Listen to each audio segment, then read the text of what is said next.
नमस्कार साथियों, स्वागत है आपका के ऑनलाइन एजुकेशन के इस प्लेटफॉर्म पर। दोस्तों, आज हम बात करने जा रहे हैं सूर्यातप की। और सूर्यातप और ताप के विषय में आज हम बातें करेंगे और काफ़ी इम्पॉर्टेंट टॉपिक है ये। अगर आप इसको कहें कि फिजिकल ज्योग्राफी का पार्ट मान सकते हैं इसको। और देखते हैं हम कि किस तरीके से सूर्यातप क्या होता है, तापमान क्या होता है, दोनों में क्या अंतर है। और उसके बाद में हम तापमान के बाद में फिर हम दाब के विषय में भी जानेंगे, वायु दाब के विषय में भी जानेंगे। तो आइए शुरू करते हैं आप आज का टॉपिक हम। और फिर से आपका स्वागत है के ऑनलाइन एजुकेशन के इस प्लेटफॉर्म पर। तो दोस्तों, अगर हम बात करते हैं जैसे सूर्यातप की, तो सूर्य से ऊर्जा आती है, आप जानते ही हैं सूर्य से ऊर्जा आती है। तो सूर्य से फोटॉन के माध्यम से जो ऊर्जा आती है, फोटॉन के माध्यम से जो ऊर्जा आती है उसी को इंसोलेशन या इनकमिंग सोलर रेडिएशन या फिर सूर्यातप कहा जाता है। से जो ऊर्जा आती है, जो ऊर्जा आती है उसे ही इंसोलेशन, सूर्यातप, जो भी कहना चाहिए कह सकते हैं आप।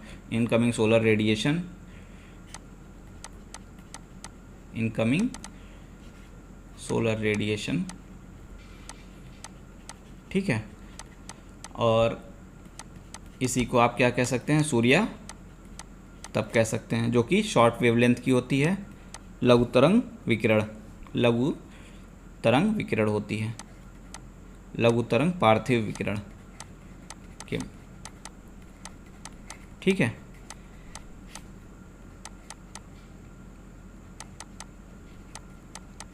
और अगर कहें कि जो ये एक फोटॉन से जो आने वाली ऊर्जा होती है, एक फोटॉन से जो ऊर्जा आती है उसको हम क्या कहते हैं, सौर्य स्पेक्ट्रम। उसको हम क्या कहते हैं, सौर्य स्पेक्ट्रम कहते हैं, सौर्य स्पेक्ट्रम कहते हैं। और अगर हम जैसे बात करते हैं आकाश, वायुमंडल और अंतरिक्ष की हम बातें करते हैं, किसकी बात करते हैं हम, आकाश,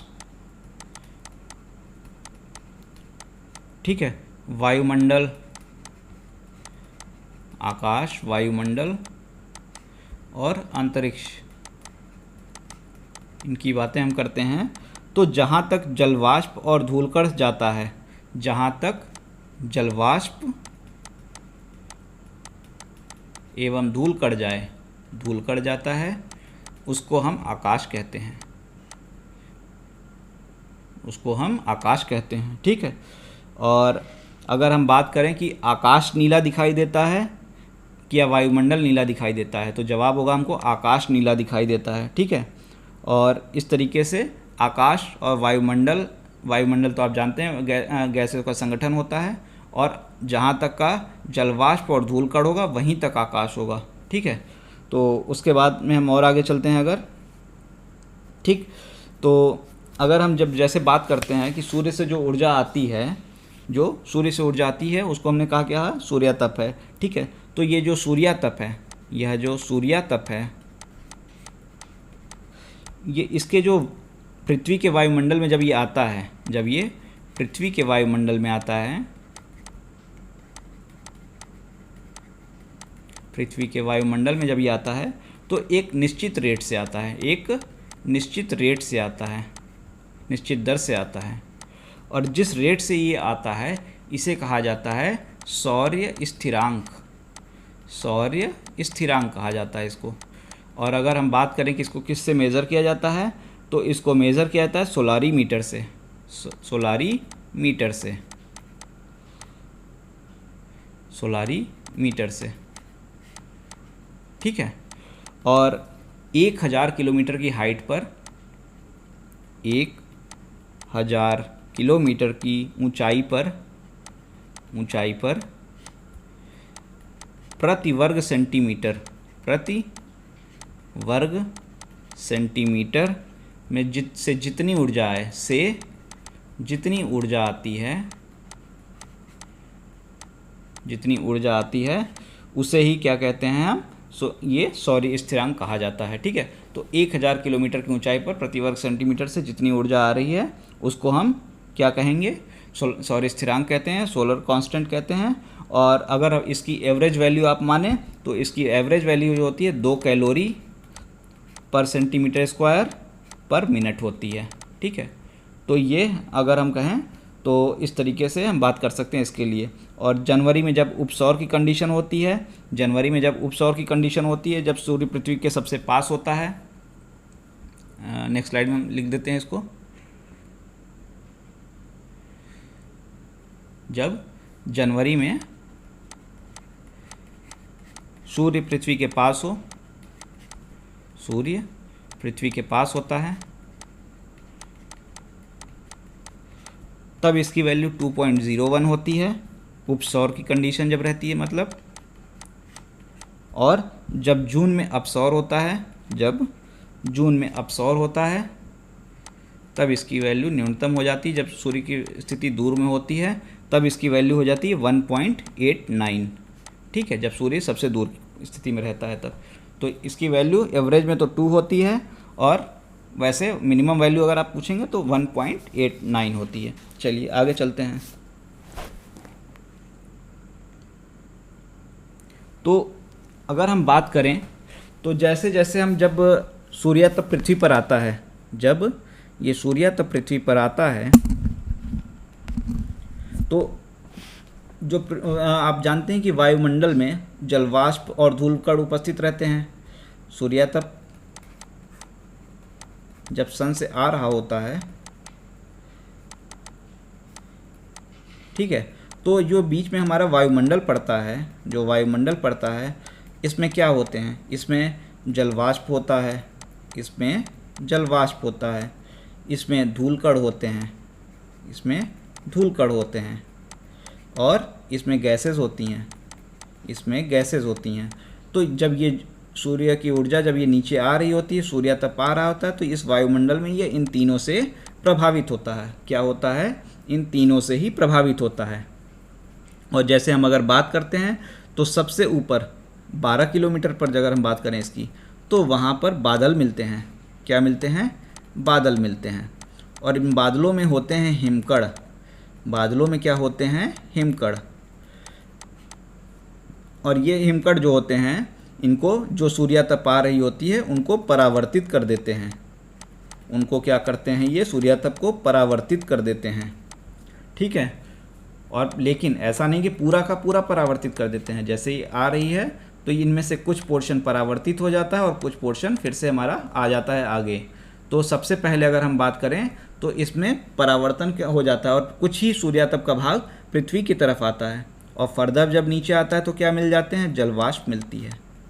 क्या मिलती है? जलवाष्प। और जब क्या होता है, जब फर्दर जो सूर्य तप यहाँ तक पहुँचता है तो क्या होता है कि ये जलवाष्प होते हैं ठंडी, तो सूर्य तप एक तरह से इसमें सूर्य तप की ऊष्मा को ये अवशोषित कर लेते हैं। ठीक है। और नीचे आने पर, और जब फर्दर नीचे आ जाते हैं ये, तो जो धूलकण होते हैं, जो धूलकण होते हैं उनसे ये प्रकीर्णित हो जाते हैं। उनसे ये प्रकीर्णित हो जाते हैं। मतलब क्या हुआ? सबसे पहले जब बादल मिले, जब बादल मिले तो उसमें क्या थे? हिमकण थे। और हिमकणों ने क्या किया?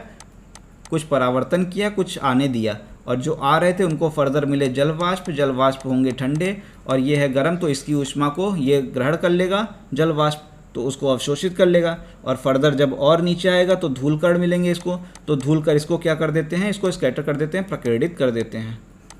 ठीक है। और इस तरीके से जब ये प्रकीर्णित कर देते हैं तो हमको डिफ्यूज डे लाइट दिखती है। क्या दिखती है? डिफ्यूज डे लाइट, विसरित प्रकाश। ठीक है, डिफ्यूज्ड डे लाइट, विसरित दिवस प्रकाश दिखता है। चलिए आगे चलते हैं। और जब ये फर्दर सूर्य तप पृथ्वी पर पहुंचता है तो आप जानते हैं कि पृथ्वी पर क्या क्या चीज़ें हैं। काफ़ी चीज़ें हैं। जैसे हो गए क्या? समुद्र हो गया, पेड़ पौधे हो गए, पेड़ पौधे हो गए, स्थल हो गया, इस तरीके की चीज़ें हैं। बर्फ़ है, कहीं कहीं पे बर्फ़ है। तो जब पृथ्वी की ओर आता है तो पौधे इसको एब्जॉर्ब करके प्रकाश संश्लेषण करते हैं। पौधे इसे एब्जॉर्ब करके क्या करते हैं? प्रकाश संश्लेषण करते हैं। ठीक है। और उसी तरह से अगर हम बात करें तो इसका कुछ भाग और जब आता है, जो अगर कोई भाग बर्फ़ पर पड़ रहा है, ठीक है, कुछ भाग बर्फ़ पर पड़ता है या चट्टानों पर पड़ता है, तो किस तरीके से बातें होती हैं। तो अगर बर्फ़ पर ये आता है तो इसकी 40 से 80% भाग ऊर्जा जो होता है इसका 40% to 80% भाग जो ऊर्जा का होता है, जिसे क्या कहते हैं, वो परावर्तित हो जाती है, वो परावर्तित हो जाती है, वापस हो जाती है, जिसको क्या कहते हैं, अल्बेडो कहते हैं। तो अल्बेडो अगर पूछा जाए क्या होता है, तो जो सूर्य की ऊर्जा आ रही है और वो यहाँ से टकरा कर, बर्फ़ की चादरों से टकरा कर या किसी चीज़ों से, किसी स्थल वगैरह से टकरा कर अगर वापस जाती है तो वो अल्बेडो कही जाती है। वो ऊर्जा क्या होती है, टकराने के बाद जो परावर्तित होकर वापस जाती है वो अल्बेडो ही होती है। और यह भी लघु तरंग की होती है, क्योंकि ये वो ऊर्जा वही है ये जो आई थी, लेकिन यहाँ पर उसको अवशोषित नहीं किया गया और वापस भेज दिया गया, इसलिए यह भी लघु तरंग की होती है। ठीक है। और अगर हम बात करें चट्टानों में, चट्टानों की अगर हम बात करते हैं तो यहाँ पर चट्टानों में ज़्यादा ऊर्जा अवशोषित होती है, ज़्यादा ऊर्जा अवशोषित होती है। और यहाँ पे रिलेटिवली 15 से 20% तक का, 15% से 20% तक का अल्बेडो होता है, मतलब 15 से 20% तक की ऊर्जा परावर्तित की जाती है। ठीक है। और अगर हम जल की बात करते हैं, समुद्र जैसे हुआ जल की, तो यहाँ पे सर्वाधिक अवशोषण होता है, सर्वाधिक अवशोषण होता है, लगभग 97%। इसीलिए आप जब देखते हैं कि रात में क्या होता है कि जल जल्दी ठंडा नहीं होता है, क्योंकि वो ज़्यादा ऊष्मा को अवशोषण कर चुका होता है और अंदर तक पूरा उसमें ऊष्मा भरी होती है, इतनी ऊष्मा को ठंडा होने में समय लगता है। ठीक है। तो इस तरीके से हम कह सकते हैं। और अगर हम जैसे जंगल जो हो गया, जो पेड़ पौधे जैसे हम बात करते हैं, जंगलों की अगर हम बात करते हैं, तो वहाँ पे इस अल्बेडो का रेट जो होता है ये 7 से 11% होता है, 7 से 11% होता है। तो अगर मेन चीज़ क्या है, सबसे ज़्यादा कहाँ हो रहा है, जल में हो रहा है। और अगर हम बात करते हैं हिम पर कितना हो रहा है, तो मैक्सिमम वहाँ पे परावर्तित हो जा रहा है। ठीक है। और अल्बेडो क्या हुआ, अल्बेडो क्या हुआ, सूर्यातप की वह मात्रा, सूर्यातप की वह मात्रा जो किसी भी सतह द्वारा, जो किसी भी सतह द्वारा, किसी भी सतह द्वारा बिना अवशोषित हुए, बिना अवशोषित हुए उसी रूप में, उसी रूप में, उसी रूप में से मतलब है शॉर्ट वेवलेंथ में वापस हो जाए, वापस हो जाए, उसी को क्या कहते हैं, अल्बेडो कहते हैं। ठीक है। चलिए, अल्बेडो क्या होता है हमने जान लिया। तो कह सकते हैं कि क्या होता है कि दिन में क्या होता है कि चट्टानें और जल इस ऊर्जा को अवशोषित करते हैं और रात में इसको परावर्तित करती हैं। ठीक। और अगर एक बात और है, ठीक है, अगर हम बात करें कि जैसे जब तक ये ऊर्जा यहाँ पे आ रही है तभी तक ये सूर्यातप है। हम अल्बेडो की बात अलग कर दे रहे हैं, जो यहाँ से रिफ्लेक्ट हो जा रही है, वापस चली जा रही है। लेकिन और कोई अगर ऊर्जा यहाँ से निकल रही है अवशोषण से, पृथ्वी से अगर जैसे कोई ऊर्जा निकल रही है, तो वो सूर्यातप नहीं है, वो सूर्यातप नहीं होगा, यही होगा। ठीक है। तो चलिए, इस तरीके से हमने बात की किसकी, इंसोलेशन की। ठीक है। और अगर हम बात करें कि जैसे कौन कौन से कारण इसको प्रभावित करते हैं, तो सूर्य से आने वाली ऊर्जा को जब हम ये पहुंचती है एक्स्ट्रा टेरेस्ट्रियल रीजन में, तो वहाँ पे सोलर एक्टिविटी होती है। क्या होती है, सोलर एक्टिविटी वगैरह होती रहती हैं, उनसे प्रभावित होता है ये। और उसके बाद में जब पृथ्वी की सतह पर आती है तो हमने बताया कि जो यहाँ के वायुमंडल में जो धूल कण वगैरह होते हैं उनसे भी प्रभावित होती है। तो ये इसके प्रभावित होने वाले। और साथ में अगर हम टेरेस्ट्रियल रीजन में जैसे हम देखें तो डिफॉरेस्टेशन वगैरह जो इस तरह की घटनाएँ हो रही, ग्लोबल वार्मिंग हो रहा है, और जैसे वॉल्कानिक डस्ट होते हैं, उन सब चीज़ों से सूर्यातप जो सूर्य से आने वाली ऊर्जा है वो प्रभावित होती ही होती है। ठीक है। तो इसके बाद में आइए हम थोड़ी सी बात कर लेते हैं तापमान की। किसकी बात करते हैं, तापमान की। तापमान भी एक इम्पॉर्टेंट टॉपिक है। तो अगर आपसे क्वेश्चन पूछा जाता है कि तापमान क्या है, टेम्परेचर क्या है, तो आपका जवाब क्या होगा, बताइए। टेम्परेचर क्या है? आप बहुत अच्छे तरीके से इसको देखते रहते हो, टेम्परेचर वगैरह को। तो तापमान की अगर हम बात करते हैं तो तापमान कुछ और नहीं बस एक ऊर्जा है। क्या है? ऊर्जा है।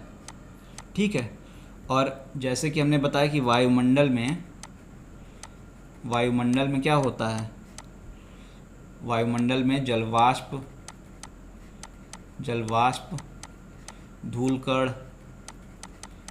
धूलकण और किस तरीके और क्या हो सकते हैं? यहाँ पे क्या होते हैं? जलवाष्प हो गया, धूलकण हो गया और गैसें होती हैं।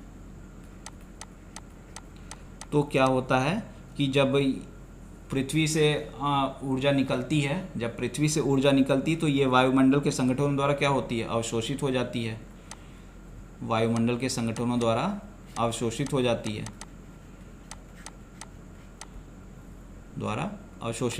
है। ठीक है। और दूसरी चीज़ क्या है? ये जो अवशोषण जो होता है इनमें, यही जो ऊर्जा अवशोषित हो रही है, इसी को आप कह सकते हैं कि ये तापमान है। ठीक है। और अगर आप बात करें तो अगर आपसे कहा जाए कि तापमान आप किसको कहेंगे, तो एक तो आपका हो गया क्या है? ऊर्जा है ये। और दूसरी ये क्या है? वायुमंडल में व्याप्त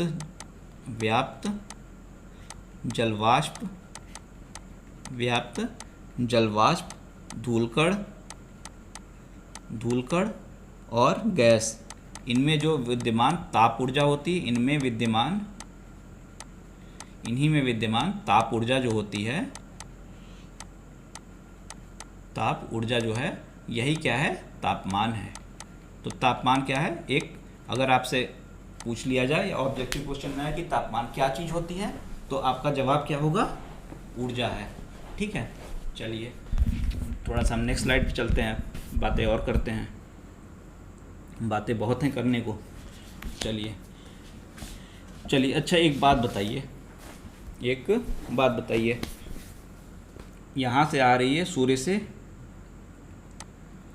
ये है सूरज, ठीक है, सन, और यहाँ से आई किरणें।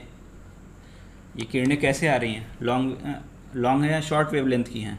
अभी हमने देखा ये पृथ्वी है मान लीजिए, ठीक है, ये ए है, ये बी है, ये सी है। तो सूरज ऐसा तो है नहीं कि यहाँ भेजेगा, यहाँ नहीं, तिरछी किरणें भी तो आएंगी ना, तिरछी भेज दीजिए, तिरछी भी भेज दीजिए, जाने दीजिए, क्या फ़र्क पड़ रहा है।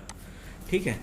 तो जब सूर्य से निकली ऊर्जा पृथ्वी पर पहुँचती है तो ज़्यादा ऊर्जा किसको मिलेगी? ए को या बी को या सी को? तो चूंकि ये सीधा आ रहा है तो ज़्यादा ऊर्जा किसको मिलेगी? इसी को मिलती है। ज़्यादा ऊर्जा किसको मिलेगी? जो सीधे रहेगा उसी को तो ज़्यादा ऊर्जा मिलेगा, जो ज़्यादा टेढ़ापंथी करेगा उसको ज़्यादा ऊर्जा ज्ञान नहीं मिलता है। ठीक है। तो वही चीज़ यहाँ पे भी है, ए को ज़्यादा ऊर्जा मिलती है, और इस कारण से यहाँ से अगर इसको ज़्यादा मिला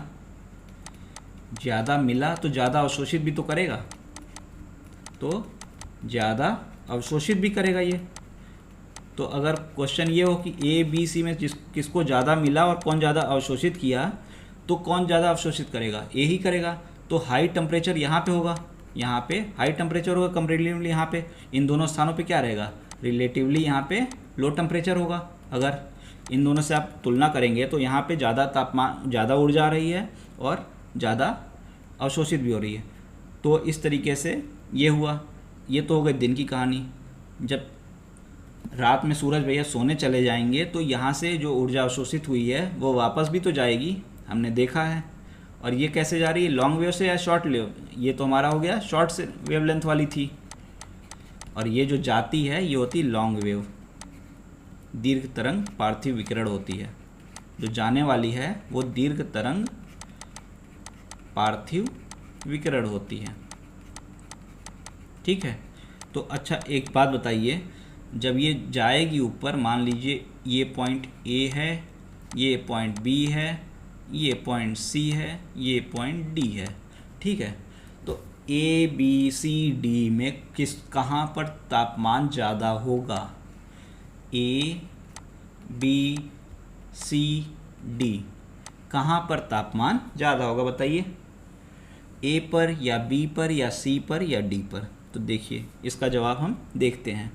तो देखिए जैसे जैसे हम ऊपर जाते हैं ना, जैसे जैसे हम ऊपर जाते हैं, वैसे वैसे क्या होता है, जो हमारे वायुमंडल के संगठन हैं, वायुमंडल में हमने क्या क्या बातें की, कौन कौन से होते, तीन बदमाश यहाँ बैठे थे, तो गांधी जी के 3 बंदर यहाँ पे बैठे हुए हैं।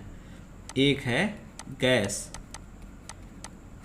गैस, दूसरा है धूलकण, ठीक है, और तीसरा कौन है, जलवाष्प, ठीक है। तो जलवाष्प है, तो जैसे जैसे ऊपर चले जाते हैं तो जलवाष्प कहता है भाई अब हम जा रहे हैं, हमको नींद आ रही है, ये थोड़ा कम होने लगता है। तो धूलकण कहता है यार अकेले अकेले तो हम भी बोर हो जाएंगे, ये कहता है तुम चाह रहे सोने, हम भी थोड़ा सोने चल जाते हैं, ये भी कम हो जाता है। और गैस अकेले तो कुछ करेगा नहीं, ये भी कम होने लगता है। जैसे जैसे आप ऊपर जाएंगे, हम वायुमंडल जब पढ़ेंगे, वायुमंडल के अलग अलग लेयर, जैसे क्षोभ मंडल होता है, समताप मंडल होता है, उन सब को जब हम पढ़ेंगे तो हम देखेंगे सारी चीज़ें कि वायुमंडल में जैसे जैसे हम ऊपर जाते हैं तो वायुमंडल में क्या होता है, ऊपर जाने पर ये वायुमंडल के जो संगठन होते हैं ये तीनों घटने लगते हैं, तीनों क्या होते हैं, घटने लगते हैं, ठीक है।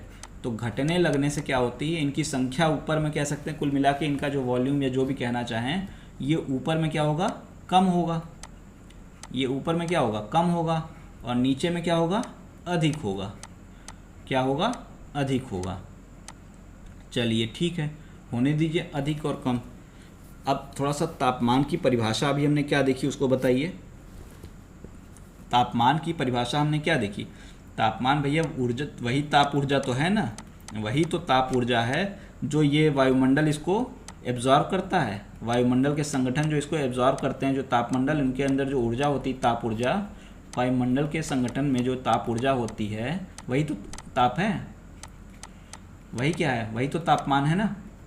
अब बताइए कि जब, ये बताइए जब यहाँ पे 50 लोग ले रहे थे, 50 लोग खाना खा रहे थे, तो ये लोग ज़्यादा भोजन करेंगे, या 10 लोग अगर खाना खा रहे तो वो लोग ज़्यादा भोजन करेंगे, ज़्यादा यही लोग करेंगे, और सब बराबर खाने वाले लोग हैं, ऐसा नहीं कि कहिए कि यहाँ लोग ज़्यादा खाने वाले थे, लोग कम खाने वाले थे, ठीक है। अगर बराबर खाने वाले, यहाँ पे नीचे पे 50 लोग हैं और ऊपर में 10 लोग हैं, भोजन सब बराबर करते हैं, तो नीचे वाले ज़्यादा भोजन करेंगे, ऊपर वाले कम भोजन करेंगे ना। तो वही चीज़ है कि जब ऊपर में कम लोग हैं तो कम इसमें अवशोषण करेंगे, ये लोग कम अवशोषण करेंगे, तो कम ताप अवशोषण होगा। इसका मतलब क्या हुआ कि यहाँ पे तापमान कम होगा, अर्थात क्या हुआ कि जब जब हम ऊपर जाते जाएंगे, जैसे जैसे नीचे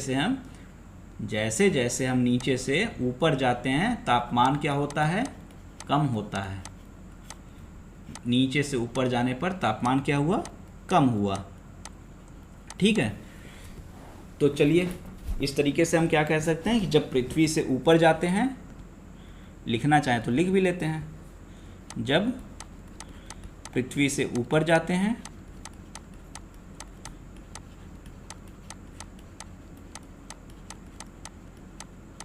तो वायुमंडल से होकर गुजरना पड़ता है, तो वायुमंडल तो है ही, तो उससे तो होकर गुजरना ही पड़ेगा, वायुमंडल से होकर गुजरना पड़ता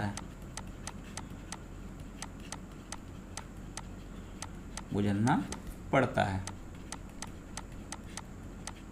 ठीक है। और जैसे जैसे ऊपर जाते हैं, मेनली धूलकण कम होते जाते हैं, डस्ट पार्टिकल नीचे ज़्यादा होते हैं, धूलकण कम होते जाते हैं, जो धूलकण हैं वो कम हो जाते हैं, ठीक है। तो जब धूलकण कम हो जाते हैं, तो क्या होता है, और ये अच्छा धूलकण क्यों कम होते हैं ये थोड़ा सा बताइए। क्योंकि ग्रेविटी भी तो है, ग्रेविटी क्या करती है, जो भारी धूलकण होते हैं उनको अपने साइड में खींच लेती है, भारी को नीचे खींच लेती है, ठीक है।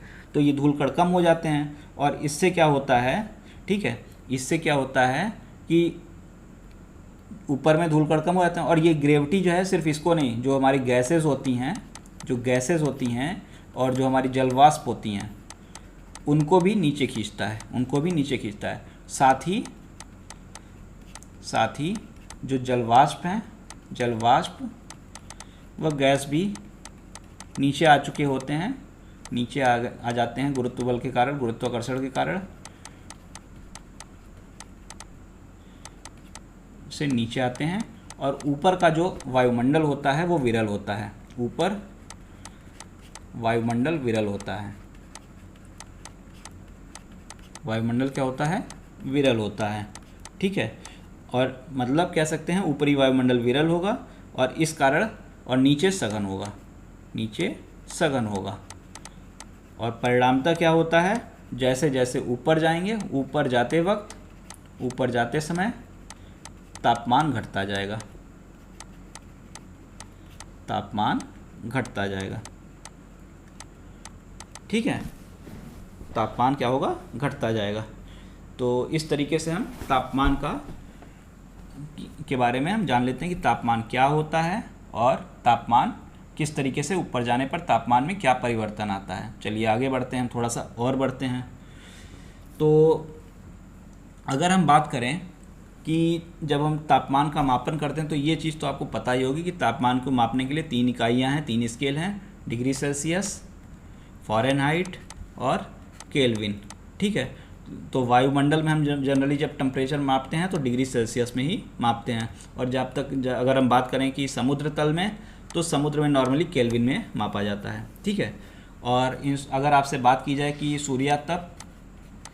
सूर्यातप और तापमान, अब अगर आपसे पूछा जाए इनमें क्या अंतर है, तो आप इनको बराबर तो बताओगे नहीं कभी, इतना तो भूल के भी नहीं बताओगे, आप जान चुके हो पूरी तरह से।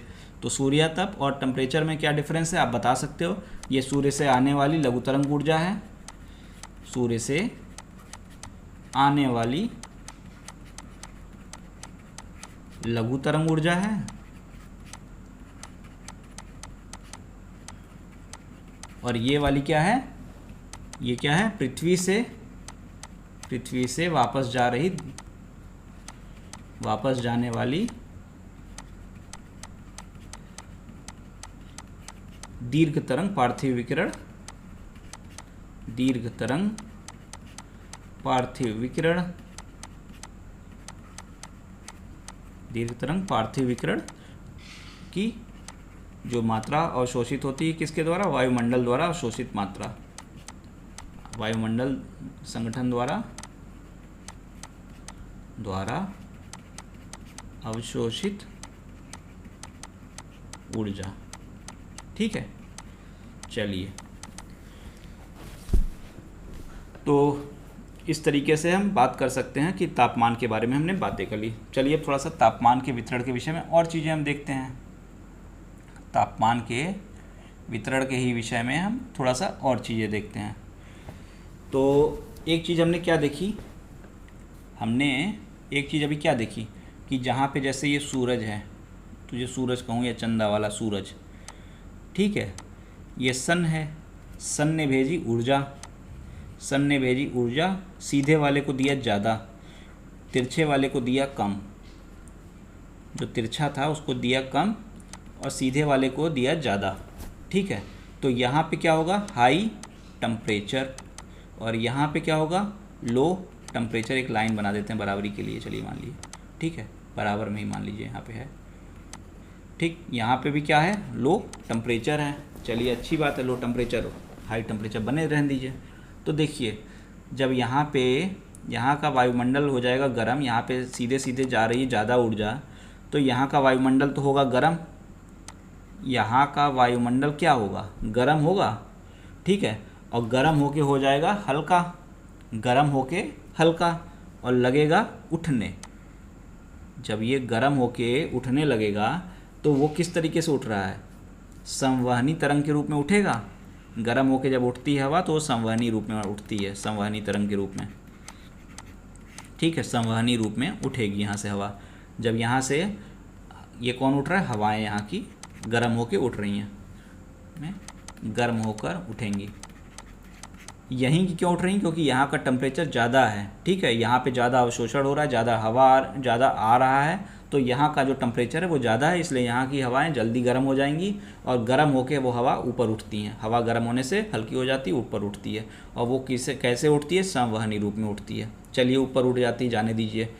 अब हमने जब ऊपर उठा दिया तो यहाँ की हवा जब ऊपर चली गई तो क्या यहाँ पे वैक्यूम बन जाएगा? क्या बताइए, यहाँ पे वैक्यूम बन जाएगा क्या? वैक्यूम तो बनेगा नहीं ना, वैक्यूम क्या बन सकता है? नहीं बन सकता है। नेक्स्ट पार्ट में हम थोड़ा सा देखते हैं, अच्छा सा फिगर बनाते हैं, गड़बड़ थोड़ा फिगर बन रहा है, अच्छा नहीं लग रहा है। ये सन था, सन से हमने एक ऐसे ले आ दिया, एक यहाँ ले गए, एक यहाँ ले गए, ठीक है, ये हमारा हो गया।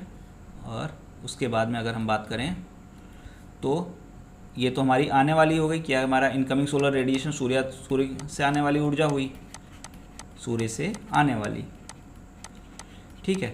उसके बाद में यहाँ से गर्म हवाएं ऊपर होके उठेंगी, यहाँ से गर्म हवा ऊपर उठी, गर्म हवा ऊपर उठी। तो गर्म हवा जब ऊपर उठी तो यहाँ का जो हाई टेम्परेचर है, यहाँ पे लो टेम्परेचर है, यहाँ पे लो टेम्परेचर है।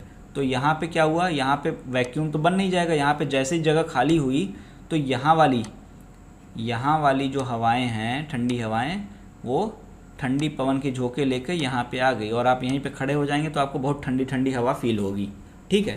तो क्या हुआ कि यहाँ की जो गर्म हवा है, यहाँ की जो गर्म हवा है वो क्या हुई, यहाँ पे आई, जो यहाँ पे जो ठंडी हवाएं थी क्या हो गई, यहाँ पे आ गई, और यहाँ वाली जो गर्म हवाएं हैं वो चली गई ऊपर। तो अभी हमने क्या देखा कि ऊपर जाते समय टेम्परेचर क्या हो रहा है, घट रहा है ना, टेम्परेचर क्या हो रहा है, घट रहा है।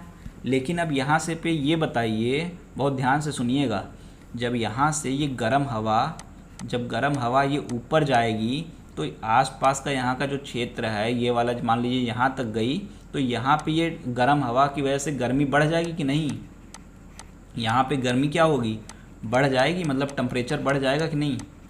भाई ये गर्म हवा जो ऊपर गई इसको गर्म कर देगी, और यहाँ वाला जो आया ठंडी हवा, इधर वाली है ठंडी हवा का झोंका आया, यहाँ का तापमान ये क्या कर देगी, कम कर देगी, तापमान कम कर देगी, तापमान कम कर देगी। तब बताइए यहाँ पे क्या हो गया, यहाँ पे ऊपर तापमान ज़्यादा हो गया, ऊपर तापमान ज़्यादा हो गया, और नीचे तापमान कम हो गया। और ये क्या था, ये क्या था, और ये क्या था, दोनों तो, ये तो हो गया अंतर, दोनों में आ गया अंतर। यहाँ पे कम से ज़्यादा हो गया, यहाँ पे ज़्यादा से कम हो गया था, ज़्यादा से कम था। तो देखिए ये वाला जो है ये है एक्सेप्शनल, इसको बोलते हैं थर्मल इन्वर्जन, थर्मल इन्वर्जन। अगर आपसे पूछा जाए ऊपर जाने पर टेम्परेचर घटता है तो बढ़ता क्या है, तो आपका जवाब यही वाला होगा, ये नॉर्मल टेम्परेचर लैप्स रेट है, ये नॉर्मल टेम्परेचर लैप्स है, क्या है, नॉर्मल टेम्परेचर लैप्स। और ये क्या है, थर्मल इन्वर्जन, तापीय व्युत्क्रम है, ठीक है। तो इस तरीके से तापीय व्युत्क्रम का अगर आपसे पूछा जाए तो आप बड़े आराम से बता सकते हो, ठीक। एक छोटा सा और कॉन्सेप्ट है, उसको भी हम देख लेते हैं। अक्सर आप सुनते होंगे कि एडियाबेटिक लैप्स रेट भी एक शब्द आप सुनते होंगे, तो वो क्या होता है, अब देखिए।